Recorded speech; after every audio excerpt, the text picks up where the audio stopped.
Vamos a seguir con las actividades previstas porque vamos un poco ajustados de tiempo. Y lo que queremos hacer ahora es la inauguración oficial de este evento para saludar a las personas que hoy nos acompañan y que hacen posible, como decíamos al principio, que esta quinta edición del Congreso Internacional de Seguridad 4.0 sea una realidad. Para ello, como decimos, nos acompaña Adela Quinza Torroja, que es directora del ISGA, el Instituto de Seguridad de Salud Laboral de Galicia, a Abel Caballero, el alcalde de Vigo, Jorge Rivera Gómez, presidente del Consejo Gallego de Ingenieros Técnicos Industriales, y también Carlos Martínez Corral, presidente de APROSAL, la Asociación de Profesionales de Seguridad y Salud Laboral de Galicia. A todos vosotros, buenos días, gracias por acompañarnos. Y empezando por ti, Adela, gracias de nuevo por estar un año más con nosotros. ¿Qué es lo que os lleva a estar un año más con nosotros en esta quinta edición del Congreso? Buenos días a todos y a todas. Nos lleva primero el estar con vosotros, venir a Vigo, estar con su alcalde, con el Consello Galego, con APROSAL. Es para nosotros importante darle continuidad allá el quinto año, con lo cual ya podemos decir que estamos ante un evento estable, un evento conocido, un evento que por lo tanto se debe proteger, primar y avanzar en todo lo posible. También el que trata temas que están ahí en la cartera, son de futuro pero ya son presente. Yo quería recordaros que ya hay una estrategia europea de salud y seguridad en el trabajo, que es el campo que a mí me corresponde, y en esa estrategia se ponen tres características o tres puntos. Se habla del cambio, esa preparación para un cambio tecnológico, de transición ecológica, y que van a derivar de ellos daños emergentes que evidentemente aún no conocemos para los trabajadores y trabajadoras. Después se parte y se insiste en esa visión de cero, a ver si logramos que haya cero muertes derivadas o por causa del trabajo. Y después una visión que yo creo que liga mucho con el marco de la pandemia que hemos vivido, en ese escenario que nos hizo también a lo mejor cambiar las prioridades o colocarlas de otra manera, que es la preparación ante futuras pandemias. Es obvio que todo esto incidió mucho en el mundo del trabajo, en los centros de trabajo, y por lo tanto hay que apoyar al tejido productivo, y desde las administraciones lo tenemos que hacer de la mejor manera posible. Para eso hace falta estudio, preparación, hacerlo con las asociaciones también, que son las que conocen, las que saben y los que lideran y tienen que liderar estos temas. Nosotros estamos ahí. El año pasado mis compañeras, casi todas higienistas y médicas del trabajo, fueron y dieron una exposición de la unidad COVID que hicimos, una unidad de referencia en el ISGA, que se preparó especialmente para dar respuesta al tejido empresarial con motivo de la pandemia, y esa experiencia es la que queremos que nos sirva de preparación ante futuros, para colaborar. Lo hemos hecho con las administraciones locales, lo hemos hecho con otras, y eso creo que nos pone a Galicia en la vanguardia y sobre todo en el servicio público y en la disponibilidad. Yo simplemente agradeceros muchísimo, agradecer al alcalde verle un año más, y nada, reconoceros el trabajo a la organización, que sé que hay un gran trabajo detrás, y saludar, por supuesto, a todas y a todos los que estáis aquí. Muchas gracias, Adela. El siguiente en tomar la palabra va a ser Jorge Rivera Gómez, el presidente del Consejo Gallego de Ingenieros Técnicos Industriales. Tienes el botón de micro, efectivamente. Sí, hola, buenos días a todos. Vamos a ver, la intervención mía en este aspecto y la preocupación que tenemos desde el Consello de Enxeñeros Técnicos Industriais aquí en Galicia consiste en quitar en ese 4.0 que nosotros tenemos aquí como lema del Congreso, quitar la fragilidad y la falta de seguridad en el control y en el desarrollo que en nuestra cultura este planteamiento tiene. Hace unos días, fue el 24 de julio, salió una noticia en la prensa por la cual un hidroavión cayó en Francia sobre una línea eléctrica. ninguno de nosotros piensa que esto le toca de cerca. ¿Quién quedó sin energía eléctrica? Quedó sin energía eléctrica Cataluña, algunas zonas de Madrid, Castilla-La Mancha, Extremadura y Portugal. Eso da una idea de lo sencillo que es, con un atentado, con un planteamiento violento, terrorista, bélico, lo que ustedes quieran, el dejar a una nación sin energía eléctrica. Se recuperó muy rápidamente el servicio porque la energía eléctrica hoy se reparte en bucles, son círculos cerrados, de tal manera que el punto en donde existe la avería se alimenta siempre por dos lados. Y esto no era un acto voluntario, un acto involuntario, un accidente. Pero si se hace voluntariamente, esto es muy fácil, el dejar a una cultura, a una actividad industrial, a una sociedad sin su modus operandi, sin su corazoncito, que es la electricidad. Y de la electricidad pasamos al 4.0, a la informática. La informática es más frágil todavía desde nuestro punto de vista. Por lo tanto, entendemos que los sistemas de seguridad en este campo deben de estar muchísimo más implementados en el plan seguro que en el plan de crecimiento tecnológico avanzado, que es lo que tenemos hoy. Es una carrera, es que detrás de un microprocesador sale otro. Ayer decían que Apple saca ahora 2 microprocesadores, uno detrás de otro. Saca dos porque alguno de ellos tiene carencias. Ahora, se han preocupado, se han buscado esas carencias, se han verificado. Es que no da tiempo. Es que cuando empiezo a encontrarle defectos a mi teléfono me obligan a cambiarlo por otro. Y entonces pienso que el teléfono que yo tenía era perfecto y resulta que no era perfecto. Me estaban fusilando por todos lados mis datos, mi actividad y todos los planteamientos que tengo. Entonces, estamos en una cultura con un nivel de fragilidad tan brutal que la dependencia ante un conflicto exterior o presionado o organizado es de tal calibre que creo que estamos montados sobre una silla que no tiene 3 patas, tiene una solo. Entonces, mucho ojo que no nos metan una patada en esa silla. Y por eso estamos hoy aquí. Estamos hoy aquí en un congreso que pienso que no tenía que tener, y tenemos un montón de congresistas, afortunadamente. Pero creo que esto tenía que ser multitudinario, debía ser de 5 o 10.000 personas. ¿Por qué? Porque es una necesidad social de que nuestros sistemas tecnológicos sean mucho más seguros. Por eso estamos aquí. Nada más.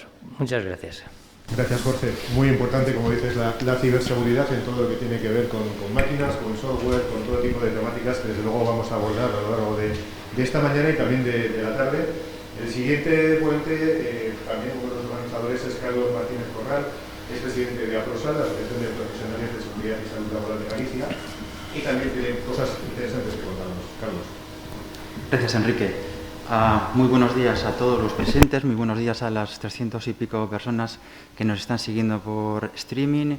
Bienvenidos todos. En primer lugar, yo quería hacer un reconocimiento a nuestro trabajo en APROSAL, al lado del Consello Galego de Enxeñeiros Técnicos Industriais, por 5º año, y estamos encantados de seguir trabajando con vosotros. Eso en primer lugar. En segundo lugar, muchísimas gracias a las instituciones que nos estáis apoyando año tras año. Gracias, alcalde, gracias, directora, y también muchísimas gracias a los patrocinadores. Cuando nos planteamos al principio del año la nueva edición, nos surgió una pregunta que era algo así como ¿y ahora qué?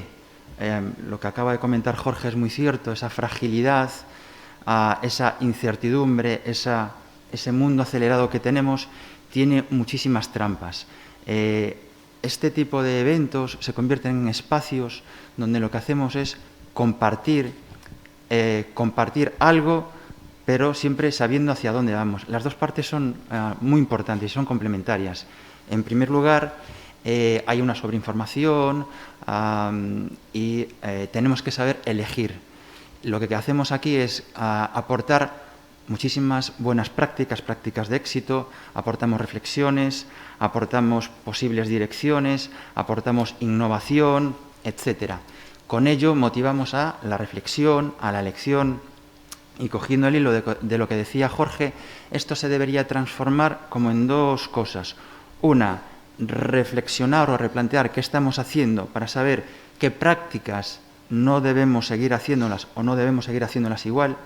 Y en segundo lugar, a aportar o prácticas o conocimientos o nuevas direcciones o pequeños giros para saber darle robustez, cierta robustez, para compensar esa fragilidad que nos podemos encontrar en muchos de lo que estamos haciendo en cada uno en su trabajo.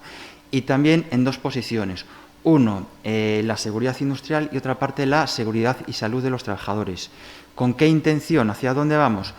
Pues parece claro, hacia un desarrollo sostenible y equilibrado. Y esto no hay que perderlo de vista. Suena bien, pero no es fácil de lograr, no es nada fácil de lograr. Pero insistimos, con lo que estamos organizando en este congreso, en los anteriores y en los posteriores, si vienen, es aportar para, con una serie de recursos, hacer ese replanteamiento para ver si vamos bien y lo que estamos haciendo es correcto o no. Simplemente eso. Bienvenidos a todos y a todas. Muchas gracias, Carlos. Está claro que Vigo se está convirtiendo en una referencia a nivel español de todo lo que tiene que ver con la prevención de riesgos laborales, especialmente por la celebración de este congreso que, como decimos, cumple su 5ª edición. Todos sabéis que un congreso, un evento cumpla 5 ediciones, pues es un hito y desde luego no se llega a celebrar 5 ediciones si no es porque las cosas se están haciendo bien. Y obviamente el Ayuntamiento de Vigo, representado hoy por su alcalde, por Abel Caballero, pues tiene una parte muy importante en todo lo que significa que este evento siga una vez más en marcha. Después del año pasado, en una edición online, cada uno desde su casa y desde su oficina, hoy estamos ya por fin en un formato semipresencial. Volvemos a este punto de encuentro, al networking. Alcalde, gracias por haber venido, gracias por colaborar de nuevo con nosotros. Qué importante estar aquí viéndonos otra vez las caras, ¿no? Sí, muchas gracias, Enrique. Bueno, Vigo es una referencia en prácticamente todo ya, en seguridad industrial, en seguridad laboral y en tantas cuestiones, ¿no? Si uno viaja por España o por Europa, Vigo ocupa un lugar sensiblemente notable.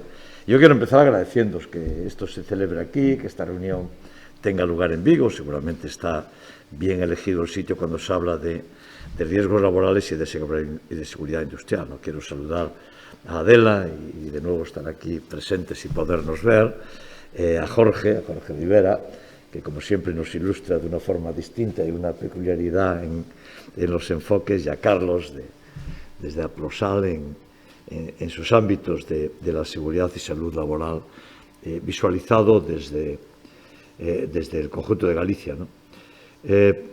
Cuando estabais hablando, yo estaba recordando dos cosas, ¿no? Una es cuando se produce la revolución manchesteriana, ya a principios de la revolución industrial, y empiezan los grandes telares, pues una de las grandes preocupaciones de los propios trabajadores era la seguridad ante aquellos monstruos que se movían y que eran capaces de tejer solos, y que arrimarse a ellos producía una enorme inseguridad. Pero segundo, los telares se estropeaban, ¿no? Y paraban, y tenían averías, y fijaros, en aquel momento, cuando se inicia la revolución industrial y se pone el primer ferrocarril, y a partir de ahí, pues claro que hubo accidentes de ferrocarril, pero es la primera vez en la historia en la que hay que sincronizar los relojes de las ciudades, porque el tren sale a una hora. Los relojes de las ciudades, hasta la aparición del tren, podían tener unos minutos de variación. No eran todos, de tal modo que podía haber 4 minutos en Manchester y antes y 4 minutos después en Liverpool. Cuando empiezan los trenes a ir de un lado a otro hay que tener la misma hora, porque el que viaja de un lado a otro, al llegar al otro tiene que tener la hora de salida para coger el tren, y por tanto hay riesgos en el avance y en la seguridad industrial, pero tenemos que prevenir los riesgos teniendo en cuenta la infinita mejora que esto está significando. Es cierto que el sistema es vulnerable y que por tanto hay que vigilarlo, y este es un trabajo que tenéis que hacer, Jorge, los profesionales, los que estáis en esto, ¿no? ¿Y qué es lo que tenemos? Tenemos que dotar de recursos para que la seguridad industrial 4.0, y más adelante tendremos otras dificultades, funcione más. Pero fijaros, por hacerle un comentario a lo que Jorge planteaba, había mucha más inseguridad en la Guerra Fría que la que hay ahora en estos procesos con el ámbito industrial. Porque en la Guerra Fría había cabezas nucleares apuntando todos unos a otros. Y eso se neutralizó. Quiero decir que tenemos que colocar las cosas en el ámbito. Ahora aparece un riesgo nuevo, que lo describías muy bien, ¿verdad? Un incidente menor de repente te para medio país, pero también es cierto que en 5 minutos está arreglado. También es cierto que vosotros, vuestra propia capacidad, y esto es lo que es capaz de inmediatamente arreglarlo. Cuando Jorge hablaba de los sistemas de abastecimiento eléctrico, yo estaba pensando en Vigo. Como es natural, yo siempre pienso en Vigo. Este sistema eléctrico lo montamos siendo yo alcalde. Y nadie lo sabe. ¿Qué hicimos? En Vigo había una enorme inseguridad en el suministro eléctrico, se cortaba con frecuencia, teníamos problemas. Bueno, pues a lo largo de 5 años hicimos el doble abastecimiento y los circuitos dobles para que no se cortara nunca, prácticamente no haya apagones en Vigo. Lo hicimos ya. ¿Y esto qué hay que hacer? Pues ver para vosotros, para los ingenieros técnicos industriales en este caso, y proveernos. Pero también cuando hablaban Adela y Carlos de la seguridad laboral, ¿no? ¿Cuánto avanzamos en esa cultura ya? ¿Verdad? Hicimos avances muy importantes. Yo creo que es bueno poner la parte positiva de vuestro trabajo, porque lo hacéis muy bien. Los tres sois buenos representantes de una forma de entender esto. Y os voy a contar una segunda anécdota. Llevaría yo en la alcaldía 2 años y hubo un incendio, no muy importante, pero hubo un incendio en un sitio de Teis. Fueron los bomberos y yo me acerqué allí y en la manzana, dentro de los edificios, el edificio que había ardido, había una caseta, había una construcción. La construcción tenía 1,5 metros de alta. 1,5 metros de alta. Pues allí dentro trabajaba gente. Allí dentro había unas máquinas de coser. No podían ni siquiera entrar de pie. Como es natural, aquello desapareció y lo quitamos, pero esto fue anteayer. Anteayer podía haber unas circunstancias clandestinas de trabajo en las que alguna gente, no conseguimos saber exactamente desde dónde venía, pero las máquinas de coser estaban allí. Y aquello pues daba para entrar encogidito o encogidita y probablemente pues allí hubiera trabajando algunas mujeres en circunstancias intolerables. Y esto se superó y en esto ya estamos. Y ahora tenemos una enorme cultura de seguridad laboral, y cuando uno viaja y ve, en el propio ámbito de Vigo, y ves las cadenas industriales montadas, pongo por caso en Stellantis, ves todas las garantías. Y ves como aquello, con vuestro trabajo y vuestra atención, ofrece el máximo de garantías. Y efectivamente tenemos que llegar a una situación, por supuesto que fallecimientos cero, pero yo creo que hay que ir mucho más allá. Todas las enfermedades y las dolencias profesionales hay que tenerlas siempre presentes en el momento de la producción, porque la pandemia efectivamente nos enseñó muchas cosas. Y ahora sabemos que la salud y la forma de trabajo tienen que formar parte del núcleo central de la organización industrial. Hace 50, 60, 70 años eran colaterales, ahora tienen que ocupar el centro. No es posible tener sistemas productivos que no tengan el 100% de la seguridad con las técnicas que conocemos, en el ámbito industrial y en el ámbito de la protección. Y esto es lo más relevante. Yo me alegro mucho de que sea la 5ª reunión que tenemos. Es cierto que una fue virtual, y de que estéis aquí, lo vayáis haciendo, contaréis siempre con nuestro apoyo, porque algo tan importante como es el concepto seguridad, salud y seguridad industrial, van íntimamente relacionados. Y esto seguramente es un muy buen maridaje, el que estáis haciendo en estas presencias, desde el ámbito técnico de la seguridad industrial 4.0, pero desde el ámbito de la seguridad, salud laboral y circunstancias de trabajo. Así que mi felicitación por vuestro trabajo, mi felicitación, mi reconocimiento y mi agradecimiento porque hagáis esta reunión en Vigo, y mientras yo sea alcalde siempre contaréis con mi cooperación, y como yo voy a ser alcalde unos 25 o 30 años más, pues hasta que os jubiléis tenéis asegurado mi cooperación. Muchas gracias y buenas jornadas.